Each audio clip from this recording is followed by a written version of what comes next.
Kapag sinabing pagkain, hindi pwedeng mawala si Rico. Kaya naman kahit hindi ko kilala yung iba dito, pumunta ko dahil nandito yung mga kaibigan ko.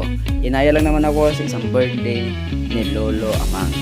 Happy birthday! Kaya ito, kumain na ako. Alam niyo naman, pag pagkain sinabi ko, hindi ko palalampasin yan. Maya-maya, nag-ready na rin uminom mga aking mga kasama. Hindi ako iinom ngayon dahil alam niyo naman, berbihira lang talaga ako uminom. Habang ito yung nagbibideo ko, ayan, nagpapalakas ng kasama ko dahil sabi niya daw, kaya niya daw ubusin ang isang ganito. Sabi ko, wag, kawawa yung mga kasama ko. Habang nandito na ako kalas, pakinggan natin yung kumakanta.